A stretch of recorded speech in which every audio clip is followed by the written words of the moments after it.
Hello and welcome to Mediumship Matters with me, Hannah Macintyre. You're still here, are you? I hope you're doing okay, navigating these changing times in which we are living that we all agreed to come back for. That was a great idea, wasn't it? We all agreed to be here at this time. Marvellous. Anyway, on it goes. The changing is happening, the shifting is happening, all of which was prophesized. We all knew it was coming. We were all waiting for these shifting changes and these new energies. We didn't know they were going to manifest quite this way, but we know that what it's for. It's the mass awakening. It's the people moving back to a state of self-empowerment rather than disempowerment and passing that power to other people. And some of us need more triggers than that in order to get ourselves where we need to be in alignment with that. So today's podcast is titled Release of Control. And very unusually for me, I got the title in advance because I was sitting here writing down all the things that I wanted to talk about today, so I didn't go down some sort of elongated blather rabbit hole and you lost 30 minutes of your life and wondered what the purpose of all that was. So I was trying to focus on what I wanted to say. And then I suddenly realised there was a theme in it all and a theme in what spirits are sharing with me at the moment. And there was the title, Release of Control. So the first thing I want to talk about is I want to take you back a few podcasts ago, pre all the interviews that I've been doing recently, to the Creating Your Own Circle podcast, which has been a real yin-yang of a podcast. It has had some people really empowered, really excited. They've been waiting for that push to create something for themselves. And some people not so pleased with me. Sorry, not sorry. Some people really triggered by that podcast and the invitation for people to set up their own groups. And I want to be really clear on this. I was in no way, shape, or form saying set yourself up as some sort of expert. What I was saying was say to people, I want to learn from the spirit world and I need people to learn with me. Would you like to come on this journey with me? And I really don't think there's a problem with that. I also wasn't telling you to stick it to your existing circle teacher because I'm still in development. I'm still processing, learning and growing. I'm still working with teachers. It's really important that you continue your own growth as you help facilitate that growth within others. So just to make that really super clear. And I think it's really interesting.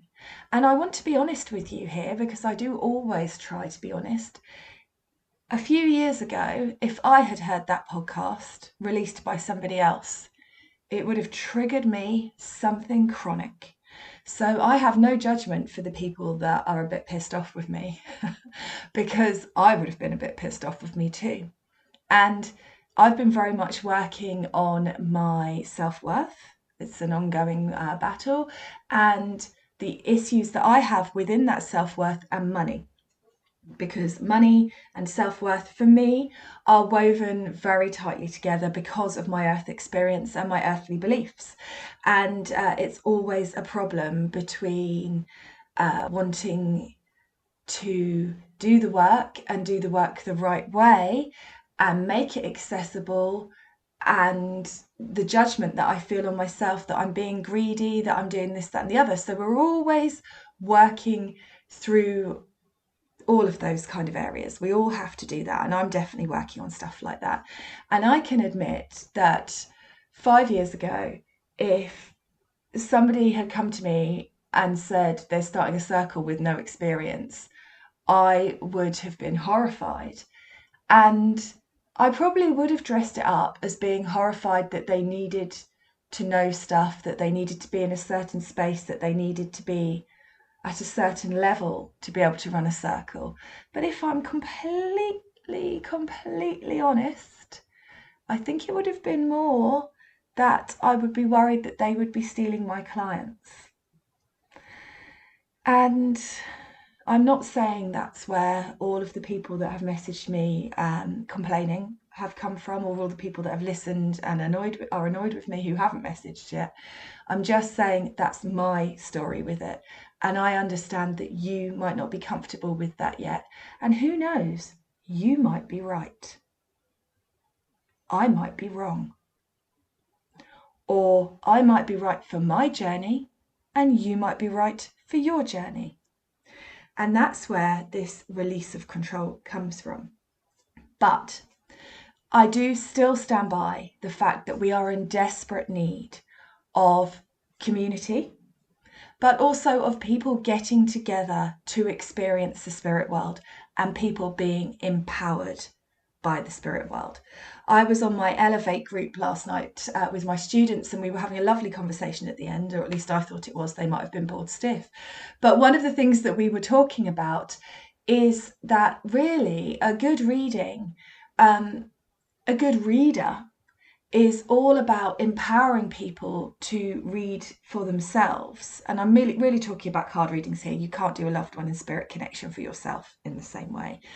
But it's actually really about teaching people to open up to that energy for themselves, to believe that the messages they're hearing, they are capable of hearing, and they are there. And that is the work of mediums and spirit workers here. We are not here to give you a directive to move through your life. We are here to open you up to your potential so that you can make choices about your life from a more empowered, enlightened, higher vibrational state. Have you seen Encanto? I love it. I've seen it twice already. I love the music. Can't stop listening to it. And it's a bit celebratory for us mediums, isn't it? Because for the first time ever, we have got a medium depicted in a Disney film. Very excited. Bruno. We don't talk about him. I'm going to resist the urge to sing because you'll all be pulling off your headphones and crying. But isn't it interesting how that manifests in that film? Oh God, I really do want to sing, but I'm fighting the urge. One of the verses, in one of the songs, We Don't Talk About Bruno, is, he told me my fish would die, the next day dead. He told me I'd grow a gut, and just like he said. He told me I'd lose my hair, now look at my head. And I've been really laughing with spirit listening to this because it's that massive disempowerment that people have got, where if you say to somebody you're going to grow a gut, they don't think, okay, well, I better go on a healthy eating plan and take control of this. I don't want to have a gut. They go, oh, well, he said it, so it's going to happen, and now look at me. And there's some really interesting, I think, messages coming through that. He's ousted by his community. He removes himself because everybody blames him for their lives because he told them what was going to happen. And isn't that it? Well, I think it's interesting. I keep just listening to it and watching it and thinking about it, how fascinating it is. And that for me is the same as all messages from the spirit world. It's not a foregone conclusion. It's opening you up to help you make better choices, to help you open up to your potential, to inspire and enlighten you always. And I do believe that we can all gather a little community of people together for the purpose of connecting to spirit or for the purpose of healing, and we can have amazing and profound experiences. As many of you know, I'm absolutely obsessed with Abraham Hicks, and I'm really trying to do an Abraham Hicks year this year. I'll talk about that a bit more in a minute because I'm not doing very well. But anyway, Esther Hicks, who channels a collective group of spirits known as the Abraham, she didn't do a 20-year training program. She just found she had a natural ability and she was able to do it, and she was able to communicate with them pretty quickly from what I've read. And that's how I think it is. And this is something that Spirit are really working with me at the moment. So let me tell you a bit of a story. After years and years and years and years of saying that I would never write a book, I've started writing a book. Now, I don't know if I'm going to finish that book because this is how the journey goes. It might just be that in opening up to that energy and stepping into the new energetic level with the ideas that I'm getting for this book, that I'm opening up in the way Spirit need me to, and I'll just end up sharing it through this podcast. Who knows? But I have. And as I started opening up to what I would want to say if I wrote a book, one of the biggest themes that is coming through at this time is I don't have a better connection to spirit than you. There is no better connection to spirit than your natural connection to spirit that you are born with. And the whole way that we're teaching mediumship and working with mediumship now needs to change. And it needs to change from the idea that you become different, better, more connected to spirit, and more that you start to understand that the spiritual development journey is about releasing what is holding you back from that natural state with spirit. I hope that makes sense. So your work, and that's why it's always been like this, and I've always said this, that the journey to the spirit world we think will be out to spirit and it's actually in to us. But now I kind of understand why so much more. And it's because we communicate with spirit through our own spirits. And I believe that when we come to live on earth, as you will have heard me say, it's a little fragment of us, our soul, that comes down to be in this flesh shell in which you find yourself right now. But that little fragment of your soul is your spirit, and it is perfect because all spirit is completely aligned, unweighted down, free. I don't believe that souls need healing ever. I don't believe that we move into the spirit world and we are anything other than healed and whole and high vibrational and connected to the one, part of the one, in the one, separate and singular, but in that greater whole of love and light. And that goes for everybody. I completely believe that.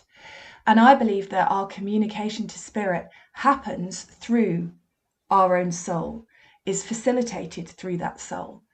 And if you know that soul and spirit is perfect, then there's nothing you can do to improve that connection. All you have to do is heal yourself enough to believe that what you're hearing is true and right. Release your barriers, your boundaries, and your self-doubt enough to be able to trust that instinct, trust that feeling. And that's the bit we all get stuck on. It's our human blocking our connection to spirit. And that's what we need to work on. And that's where we need to release the control. And that's where we need to trust. But the actual ability to communicate with spirit is in each and every one of us. Anyway, that's kind of the theme I'm going with. Let me know what you think. If you're sitting there eye rolling thinking, what a crock, message me. I always like to hear from people. And that's something that I also wanted to talk about today. Is it's been very interesting for me having so many wonderful guests on my podcast, and I've loved it. But that brought up a little resistance within me about my responsibilities as a podcast host. And I just want to make it absolutely super clear to everybody that's listening. I don't just put people on my podcast that I agree with everything that they say. I don't edit out the bits that people say that I don't agree with. And there's a reason for that. And that's because I think that differing opinions, differing ideas, different ways of working are important. And who am I to say that one way is better and another way is wrong? And who am I to place a judgment on somebody because of their beliefs or their way of working or belief system? It just wouldn't and doesn't make sense to me to be like that. And that's really important, I think, for everybody to understand. We need, as a society, as a race of human beings, to be allowing more live and let live. And what can I learn from your experience, even if your experience isn't in complete alignment with me? What can I learn from that? And that's really how I learned the majority of what I share with you on this podcast is from those moments and those experiences where I was thinking, that doesn't seem right. Well, how's that possible then? And I mean, I'm not going to tell you I've been an easy student for my teachers, because I really haven't. Because I do, and I'm certainly not been easy for my guides, my poor, poor team of guides. But I will think about things. I will digest things. I will chew things over.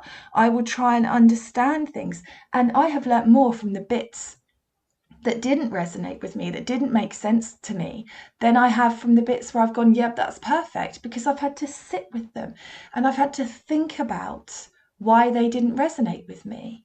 And there are things that people said to me in my first year of developing that I thought were a crock, that I have now come to understand were absolutely, completely correct. And this is the thing we need to put into practice. We need to stop trying to control other people's experience. We need to allow people to have their beliefs for where they are at. So this is the perfect example. The way that I've been working with spirit guides has completely changed. It's completely changed from where it was 2 years ago. It's a completely different process for me now, a completely different understanding. Now, does that mean that the way that I was teaching it 2 years ago is wrong? And that's what I've had to look at. I'm overhauling both of my courses at the moment. But one of the interesting things is Spirit is saying to me, no, it doesn't change it. Because I needed to go through the processes that I went through for the 10 years when I was working with Spirit in a certain way, to be able to open up to the new way of working with Spirit. It's the evolution. For example, you want to become a marathon runner. You start by doing walking and jogging. And it's the same with that connection to the spirit world. You have to go through an experience. And I do believe in the value of experience. You can read 100 books. You can sit in 1,000 seminars. You can listen to 1,000,000 podcasts. But until you actually do it and try and experience it, you won't get the integration of learning that you need to have. So for me, the journey is very much get an idea about how you want to do something, do it, experience it, and then process and integrate and think about that experience and learn from it. And we need to allow other people to do that. There is no point pointing a finger at people of blame, or indeed wasting your breath trying to communicate a lesson to somebody that they're not ready to hear. Very much like circle. If you had said to me 5 years ago that I would be asking people to set up groups to do the work, I'd have scoffed at you, because I was still very much in a fear and lack energy about money and how I could make this work and needing to control it all. And I'm out that other side now. But you couldn't have given me this message 5 years ago, because I wouldn't have understood it. When I was on my Reiki 2 course, my Azui Reiki 2 course, I had what I would call a bona fide vision. It's only ever happened that once, that one time. And what I saw was a landscape very much like something out of an apocalyptic film, or like Mordor or something like that. And there was a path through it. And I was wearing armour made of light. And my team of guides were all walking along with me, all wearing armour, all dressed for battle, arm in arm. And it blew my mind, that vision. I couldn't even put it into words to the rest of the group. I was so there. And I took that to be that we were going to be battling the dark. And at that time, as you know, my teacher and I very much believed in demonic energies and dark spirits and things like that. So I thought it was all about fighting them. And I would not have been able to compute an idea that actually my work would be as it is now, which is being the voice, hopefully the voice, one of many voices, for down to earth, light and love filled mediumship and empowerment for the people. And I actually think the work I do now is more valuable than the work I thought I was going to be doing, because I hope that by listening to this, you're all starting to believe in yourselves. You're all starting to trust your instincts and those experiences that you're having. But if you told me at the time that's what that vision meant, I wouldn't have been open to it. I wouldn't have been able to receive it. And I'm sure that you have your own experiences in your life where you can see a time where you wouldn't have been open to receiving something that you are open to receiving now.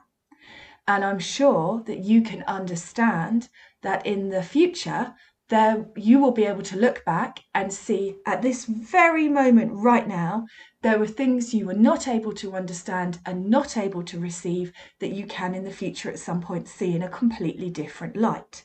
We are all on a journey. That's why we're here. It's the evolution of self.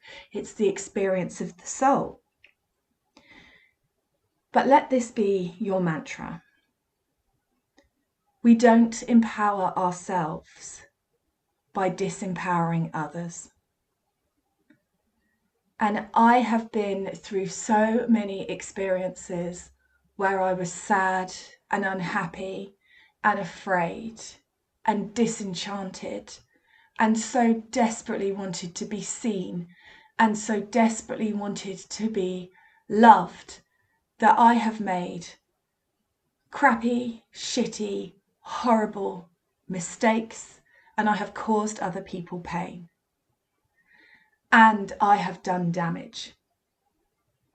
And if you were to ask one of those people what they think of me, it would be very, very different, I hope, to what people think of me now, to people who know me now, who see me afresh, who listen to this. But it's important to recognize that we all want to be able to grow, able to change, able to shift. And we have to, as part of that, allow others to have that experience too. And that doesn't mean, of course it doesn't mean, I don't expect you to be best friends with somebody that wronged you. But you can know that they will have changed from the person you knew. And you can do them the courtesy of not repeating the things that they did wrong to you 10 years later. You won't always manage it. Of course not. You're a human being. But if you think about your experience as linear on a line here, what so many of us do is bring the stories from the past into our present by repeating them, by going through what we went through, the experiences we had. And we all do this at certain points. I caught myself doing it the other day and was like, oh, because I've been so good at it. Because we like to do that as humans. We like the attention and the energy of telling somebody our story. But when you're talking, even when you're talking about other people, please try and let your story be one of your potential and where you want to be and where you see yourself. And that in itself is a release of control. And isn't it interesting? So I think it's part of my work always to put people on my podcast who may say things that I don't necessarily agree with, but also to hold a space for them to be able to share that, to be able to talk about it, to be able to express that. And not judge them. I'm not Jeremy Vine. I'm not trying to call them out on it or have a toxic energy podcast. That's not what I want. But it's important for you, for your learning as somebody who's spiritually developing. And it's important for me and my learning as somebody who's spiritually developing to hear other ideas, to hear other ways of being, to hear other experiences so that I can learn and grow. So I will continue to have different people on and different experiences and allow them a space to express. And I hope that you will continue to listen and explore and learn with them whilst empowering yourself to work out what sits right with you and what doesn't. And that is a release of control. Understanding you don't need to understand it all today, but what resonates with you today is valid just as what doesn't, and you're on a journey. Allow yourself that growth. So there we go. Another podcast done. I hope you've enjoyed it. Please do message me your thoughts to podcast@hannahmedium.co.uk. Please do leave me a review if you can, because it really, really, really helps. I know it's so boring and you've got hundreds of other things to do, but it really does help me and I really would appreciate it. And keep growing, keep empowering yourself. And I just want to finish today by giving an example that's probably going to trigger some of you, but I'm going to say it anyway because I really do feel that it's important. In the conflicting times in which we live, where there is so much pain being caused, you do not solve those problems by sending ill will to people. So it's important to send prayers and love and support to all of the people that are suffering through greed and manipulation and unhappiness. But send love to the people that are causing that greed and unhappiness. Send love to them too. If we've learned anything on this journey, it's that the Spirit is unconditional love, and Spirit is unconditional love for all. And you are not working if you are not working in the right energy, if you are controlling who gets the love and the light and who gets the judgment from you. Because as we know from experiments they've done where they talk to plants, if you send ill will energy to something, it becomes twisted. It doesn't grow right. And so if you're sending ill will and judgment to Russia and Putin, and you are sending love and light to Ukraine, you're imbalanced and you need to send love and light to all. And I know that's really hard. And I'm not saying I condone any behavior. I hope that you can hear this with an open heart. But I see a lot of people who are out there as spiritual people, and they are sending judgment. And peace is the only way, but that is peace and love for all. You can love somebody and not love their behavior. I'm not condoning anything that's happening right now, and I would stop it in a second if I could. But I am also very good at checking my own energy and what I'm sending. And I know that sending judgment or horrible vibes or death wishes to somebody is not the answer either. I hope that makes sense. I hope you're not all disgusted with me and you haven't turned off your podcast and said, you'll never listen again. How dare I? Chew it over, sit with your guides. And it might be important for your development to sit with this one and see how it makes you feel. So there's some homework. Have a lovely day and keep sending that love and light to everyone as well as yourself.